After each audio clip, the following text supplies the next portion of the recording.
Hey guys, what's going on? This is Ash here coming at you today in Raid Shadow Legends. How you guys doing? What are you working on right now inside the game? Thank you for the positive response on my candid, opinions on Raid free-to-play in yesterday's video. Had a good time reading over your comments. Today, well, this video started out, this video idea this morning was me kind of thinking, you know what? I want to pick my sleeper pick in each rarity in each faction inside the game. But then I started recording and I got like 4 factions in, and I'm like, this video is going to be like an hour and a half long, so you guys can let me know in the comments below, do you want me to see me repeat this video for epic and rare champions, or do you want it to be a one and done with legendary champs? Now with legendary champs, how did I kind of select these champions? Because it's so subjective, who's a sleeper and who's just a great champion. What I did was I took the top 3 tier list. If you Google Raid Shadow Legends tier list, I took the top 3 tier lists, I aggregated their numbers, and then I took champions outside the top 20, okay? So that's how I went with my list. No new champions this most recent batch. None of them are included because we've had literally 1 or 2 days from the time of this recording to play those champions. So they're not going to be included with one exception, and we'll talk about that towards the end or at the end of this video. Anyway, let's start it off, guys. Let me know ahead of time. I'll let you know, let me know in the comments rather, who is the biggest snub? Like who do you love that I am kind of glossing over in this video? I'm sure there'll be tons of comments about who I am sleeping on. Anyway, guys, if you've been watching this channel for the last 6 months to a year, you'll know that I love Richtoff the Bold. Small honorable mention to Lord Champfort, who actually is better than I think people give him credit for. Helped me out in Faction Wars and Bannerlord. But man, Richtoff the Bold is a beast. After he received his really substantial buff about 6 months, 8 months ago or so, he has an AoE on his A1. On the A2, instead of just being a single target 3-time hitter, each one of these 3 hits places a 5% poison on all enemies. It used to just be that one enemy. Now it's all enemies. So this dude is laying 3 poisons on all enemies on a 3-turn cooldown. That's one of the best poison damage dealing abilities in the game. This guy deals a ton of damage overall. And then the AoE on the A1 with the decrease each target's max HP is great as well for champions like Scarab King. And then on the curse hold, it fits the rest of his kit beautifully. Critical damage increases by 20% for each poison debuff on the target. So a great poison layer inside the game. Has attack and faction crypts as well for an aura. That is Richtoff. I'm a big fan of that dude. On the high elves, this one was kind of interesting.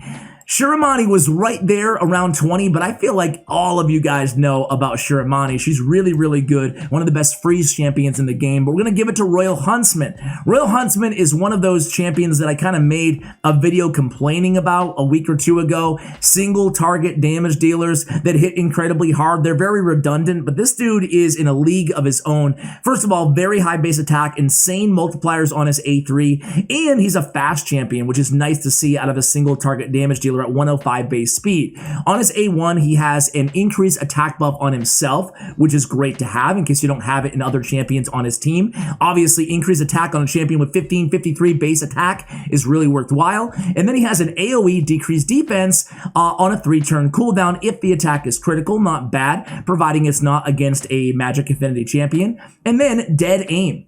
Ignores 100% defense. That's all you need to know about it, and it hits really hard. Can basically, I think, Manable Gaming, who hasn't uploaded in like a month and a half, I reached out to him. For those of you who are fans of his, he's doing well. I think he's focused on work primarily, but he did a video on 2 of these dudes in Platinum Tier Arena on the same team, and it was just like, it was insane. Royal Huntsman is an insane champion. He has an aura attack in all battles by spirit attack in all battles by 38%. A little bit more mitigated than if it was just attack by 38%. That would be the best in the game. Anyway, that is my nomination for High Elves. Sacred Order. I didn't even write these down. I have them all in the old head. So, Abbess. I don't know how people don't rank her top 20 anymore. She also received a pretty big buff. Is it Abbess or Abbess? Abbess. Abbess. I don't know, guys. You guys, I don't know how to pronounce anything in this game. All right, attacks one enemy, removes one random debuff from this champion, whatever.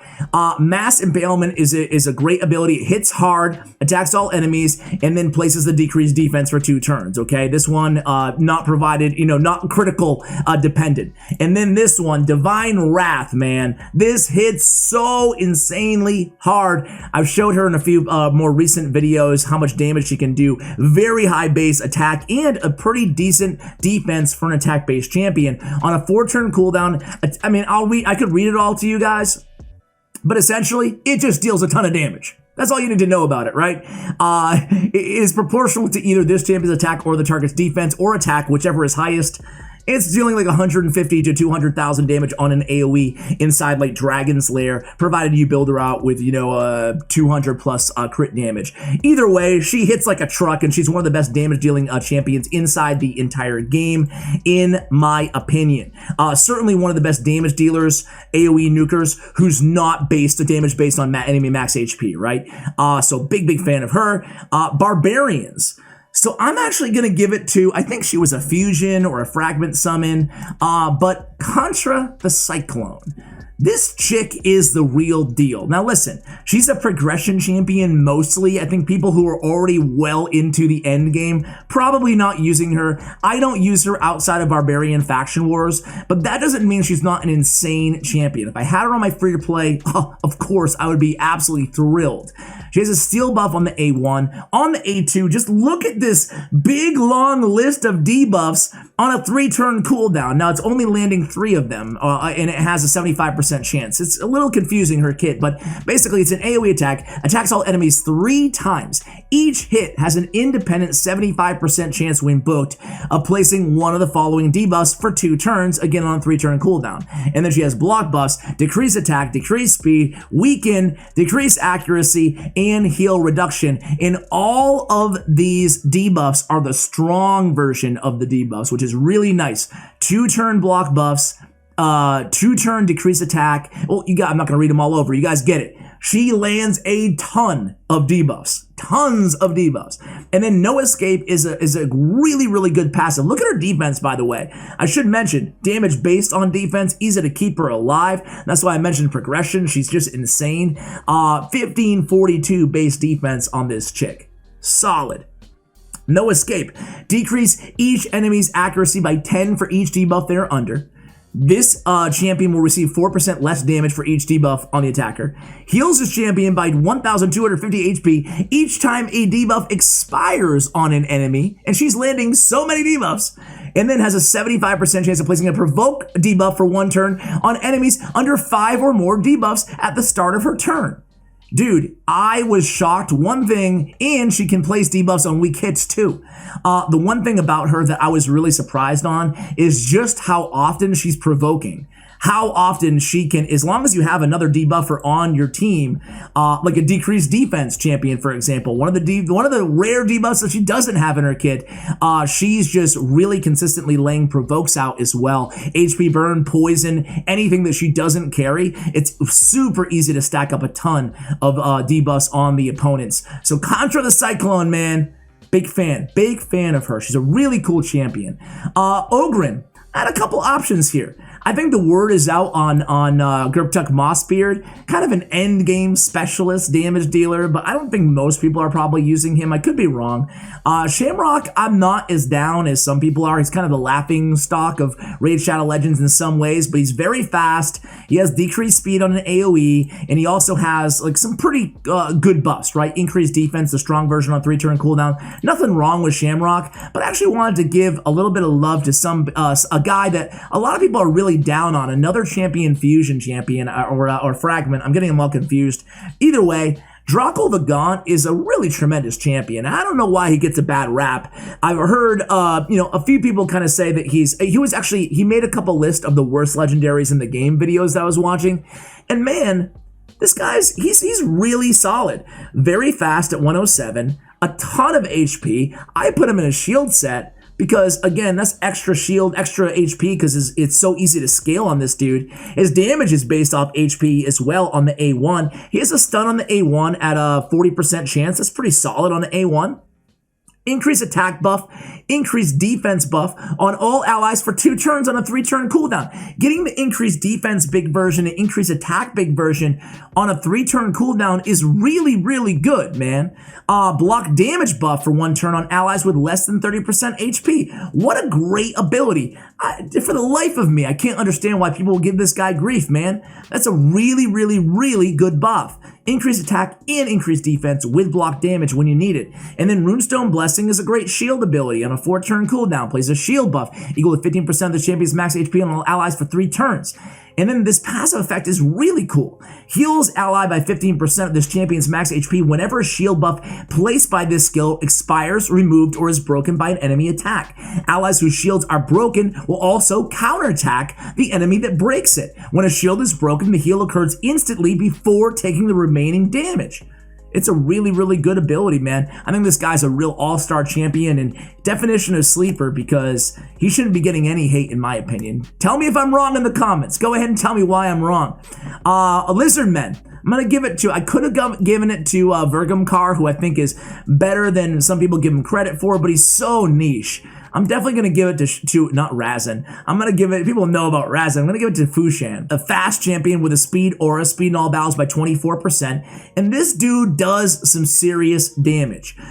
He's a DPS. He's great. This guy can solo Dragon 20, you know? Really, really good. Attacks all enemies 2 times on a 3-turn cooldown. Each hit also has a 35%, just like Scylla the Drakes, of planting an AoE stun. On the A3, attacks 4 times at random with a decreased defense on a 3-turn cooldown. So that's a 75% chance, and it's at random instead of just a flat-out AoE attack. But Shred hits hard. It does what it says. It shreds, along with Frightful Claws. This guy is just like a really good and underrated DPS champion in the game.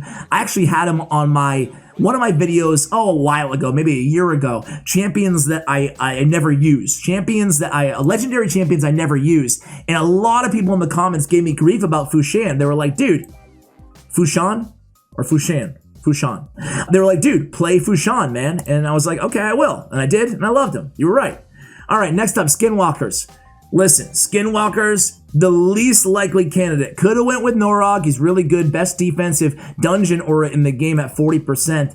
But I'm actually going to go with the least likely candidate, Warchief, the guy who I've called one of the worst legendaries in the game, but everything changed in Doom Tower, right? Because the dragon in Doom Tower can be provoked, and it's really nice to have a champion who only has 2 abilities active, and both of them provoke. That way you can always keep the provoke up against the magma dragon. So now for me, Warchief all suddenly went from a champion who I never used. I didn't even use him in Faction Wars. I didn't need him on my Faction Wars team. You know, granted, if I needed him, I would have used him, but still, now I use him for that one reason. So he's a sleeper in the sense that if you have him in your vault, you don't use him, you just thought he was a trash legendary. He's still kind of a trash legendary, except for against the Magma Dragon. He's a specialist. You can keep him provoked the entire battle, and then you don't need to worry about anything else, right? Have a Reviver and Warchief on the same team, because he is gonna die, Warchief, right? The dragon hits too hard to keep him alive all the time,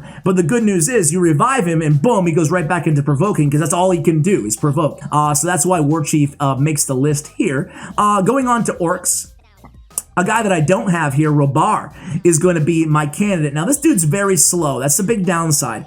But he hits massively hard. On his A1, he has a chance for an extra hit.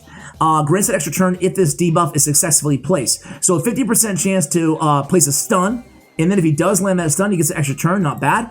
And then the extra turn is way better than, you might just say, oh, but that's just kind of like 2 hits on the A1, whatever. Nah, because that extra turn reduces the cooldown, obviously, of his Wild Swing and of his Merciless Assault abilities, which also hit very hard in their own right. So always keep an eye out for the grant and extra turn abilities, because they cycle and decrease the cooldowns of all the other abilities. Real hidden value, or just maybe obvious value, I don't know. You guys be the judge. judge in these abilities. So very high base attack at 16, 19, an AoE decreased defense on the A2 on 3 turn, and then we have an AoE damage increases if the target is under sleep, stun, or freeze. Merciless Assault hits so hard. I don't know exactly offhand where it is. I'd have to check the Ash Voyager website, but I want to say it's top 10 in the game multipliers on Merciless Assault. Could be one of the hardest hitting AoE and nukes in the game, providing the enemies are under stun, sleep, or freeze. So you pair this dude with a stunner, a reliable stunner like Fu-Shan or like Syl the Drakes,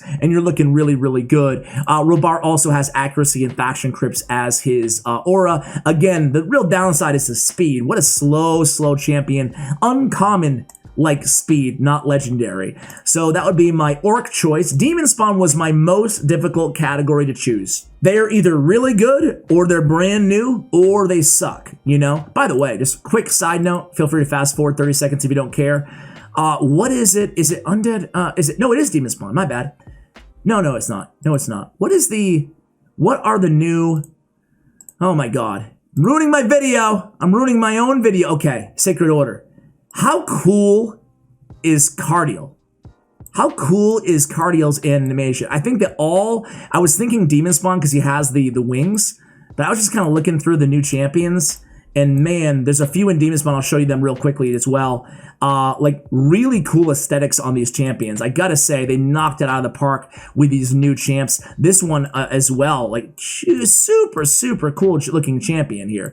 Anyway, sorry guys, but these champions, we know about him, right? Lord Jazar is just meh. I wouldn't call him a sleeper. Mortu, I'm just not a fan of at all. And Ithwi Blood Twin is, some people think he's great, some people think he's not that great. I think he's not that great. Krutraxa, I think people know how good of a nuker, single target nuker she is for the arena. I mean, Duchess is an OP S tier champion. The same thing with Kymar. Drexstar is obviously in Kantra are really solid champions. I'm gonna give it to a guy that I know some people right now are shaking their heads and they're like, dude, we know that Tyrant Ixlimor is incredible, but I was late to the party on this champion, and he's a really OP champ. On the A1, he has the HP, or heals his champion if they're under HP burn. He's a defense-based champion with a pretty solid defense, a really fast champion at 103 speed too. Attacks all enemies on a 3-turn cooldown, has 100% chance of placing HP burn on all enemies for 3 turns. That's crucial because you're always having HP burn up because it lasts as long as the cooldown, right? And then he has an amazing support ability here. Increased defense on all allies for 2 turns and ally protect, except this champion on a 3-turn cooldown. So what a great champion, right? It decreases damage inflicted by enemies under HP burn debuffs. He's amazing against clan boss. That's the #1 use case for him, but he's really amazing everywhere in the game. I wish I had him. So he's going to get my sleeper choice, and he's not, surprisingly, he wasn't in the top 20 champions. He was right outside, I think 22. Anyway, Undead Horde. I'm actually going to give it to some interesting candidates here. Also some more new champions. Necrite the Great isn't super new, but I'm gonna give it to, I'll stop going on. The video was an hour and a half long, Ash, because you just keep randomly going on tangents in the middle of your ranking video. Okay, Saito. Saito is a champion that I unlocked, and I gotta say, at first I was like, okay, whatever, dude, like another single target damage dealer, except for that he does have this army breaker. Attacks 1 enemy, then attacks all enemies except the initial target if there are more than 3 enemies alive. So kind of a good opening. Army breaker, it breaks the army, exactly what it says it does, right? And then on the A2, Enduring Warrior, attacks 1 enemy before attacking, has increased attack and crit damage on this champion for 2 turns if the champion's defense is higher than the target's defense. Decrease the cooldown of this skill by 1 turn if the target has more than 50% HP after the attack. Pretty cool, and that's on a 3-turn cooldown, and Enduring Warrior hits really hard. His base attack is not high at 1321, but his multipliers are really solid, really good. Saito can put out a an unexpected amount of damage compared to most single target damage dealers. Has a decreased defense for 2 turns after the first hit. Places an extra decreased defense debuff is placed. Places an extra hit, excuse me, if that decreased defense is placed. So solid to have that 60% decreased defense on the A1 as well. And then check this out, Vendetta, his passive, will ignore 7.5% of each enemy defense for each time this champion attacks the same target on consecutive attacks or turns. Stacks up to 30%. Really solid again, because that's great against bosses. Gives him extra utility there. Saito is probably my favorite single target-ish, except for, you know, with the caveat of Army Breaker ability in the game. One of my favorites, certainly for dungeons and for Doom Tower. Really cool champion and really cool aesthetic champion. They actually, Plarium has a video on the guy they modeled him after. Really cool video to check out. I'll try to include that in the description below if I can remember. Dark Elves. This is another difficult category, because I think that everybody knows about pretty much all of these champions. Astrelith is an awful champion. Everybody else is pretty good. Even Vizix, who gets you know, the brunt end of the stick because she's a Void legendary and she's a login reward champion who's a little bit underwhelming, but I still think that her kit is serviceable, right? I think you can definitely use her if you're getting her for a login reward champion, albeit being the last login reward champion is kind of like at the point that you actually get her, oftentimes you might have champions who do kind of the same thing as kind of a turn meter and decreased speed specialist. I'm going to give it to Ghostborn. Surprisingly, Ghostborn was out of the top 20. I guess there's only room for so many champions inside the top 20. Ghostborn actually deals a lot of damage, and he has 2 AoE abilities, but the really special thing about Ghostborn is he has a decreased defense that cannot be resisted, okay? So if you don't care about the heal reduction on his A2, then you don't have to build him with accuracy. You build Ghostborn just to be a nuker. Just like all out nukage, unless you want to build a little sustainability. You can also put him in a stun set, which is what I did for Faction Wars, because he has 2 AoE attacks, so a good stun set candidate as well. But you can have the luxury of not having to focus on accuracy at all, because the debuff cannot be resisted. You can go against a resist team in the arena with 700 resist on all the champions. Doesn't matter, you're going to land it every time. Not only that, but he also has an increased attack buff on all allies for 2 turns as well. So he's just priming your team to do the most amount of damage humanly possible. I'm a big fan of Ghostborn. You run into the arena and you think, oh, I'm just not going to be able to land that decreased defense with my Madame Ceres or whatever. Then you sub in Ghostborn. It always gets the job done. Knight Revenant. I'm going to give it to probably an unpopular choice here. I was going to give it to Tomb Lord, but I don't know. I feel like Tomb Lord's so good that everybody kind of knows that he's so good. He has, a lot of poisons again on his A2. I'm actually going to give it to a guy that endlessly gets crapped on inside this game. It's Wurlim Frost King, and he was the Battle Pass. What's Battle Pass? What's that? That was a thing, boys and girls, you new players. 1 month or whatever it was, we had Battle Pass in this game. Then they decided never ever to do it again.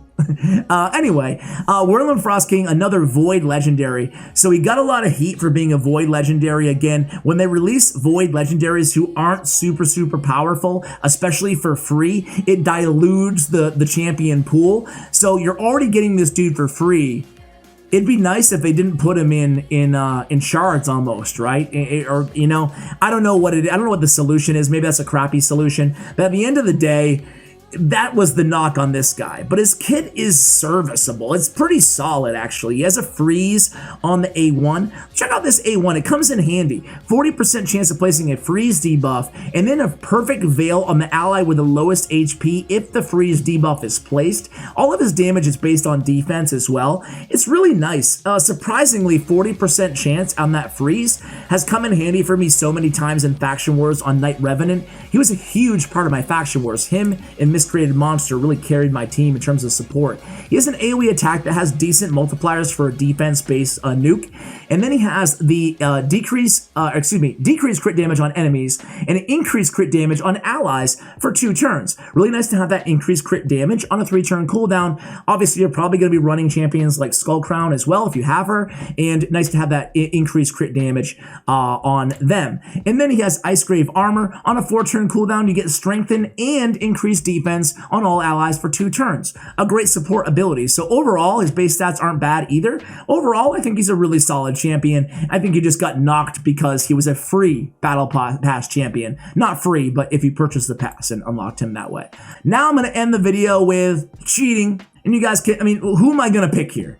I think everybody watching this video, unless you're a brand new player, you know that Trund is the best nuker in the game, certainly the best arena nuker in the game.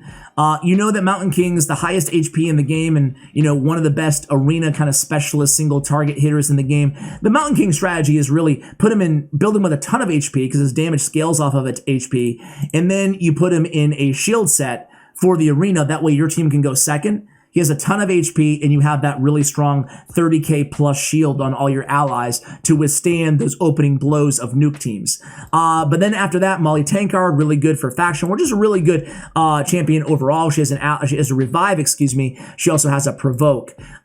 Good champion, very speedy. You see her a lot in the arena because she's so fast. Easy to build her to be fast and CC the enemy team with a provoke. And you guys know, obviously, Torment as well. So I'm actually going to give it to the new guy. He looks insane. It's Samar Gemcursed. I haven't seen anybody do a guide on this champion yet, so I don't know his multipliers. But I do know that his kit looks absolutely really cool. And aesthetically, he looks really cool as well, right? He is Gemcursed. Literally, he's half gem. Like the Midas touch only for gemstone. On his A1, attacks one enemy, heals by 15% of the damage inflicted if this champion has 50% HP or less. Fills his champion's turn meter by 15% if he has more than 50% HP. Okay. A2. Emerald Curse. This is a cool ability. HP-based damage, and again, he has high base HP. Decent defense as well.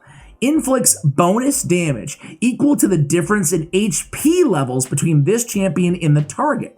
Okay, so 1% extra damage for every 1% difference. Inflicts bonus damage equal to the number of buffs on this champion and the target as well. 10% damage per buff. Really cool ability. I'm imagining it has pretty sick multipliers on it. Tough to judge, but it seems pretty cool. On the A3 though, this one is pretty cool. Attacks all enemies on a 4-turn cooldown, has a 100% win boat chance of stealing 2 random buffs before attacking. Places an extra hit on enemies that have any buffs left. Dude, he's stealing the buffs from everybody. 100% on an AoE attack. 100% chance at stealing 2 buffs from this guy's gonna have like 15 buffs on him, man. I thought that was really, really cool in Boon Subversion, and I kind of wanted to take this moment to give him a shout out, really, because in all sincerity, we don't have a, oh, Diamond Skin. Dude, his passive is insane too, my bad. Diamond Skin. Place a block damage buff on this champion for 1 turn at the start of each round. Active effect. Blocks incoming damage and places a block damage buff on this champion for 1 turn. When they receive a hit, they would drop their HP below 30%. So that's really cool, man. It's like Skull Crown-esque in a way. So he's tough to kill, very tough to kill. I think this champion is really, really cool. He has HP in all battles too by 30%. So guys, that's why this video is going to be an hour and a half, because we got through Legendaries in a little under a half an hour. Guys, thank you for joining me for the last half an hour. I appreciate you. Now let me know who I snubbed in the comments below. Thank you for watching, and as always, take care, guys.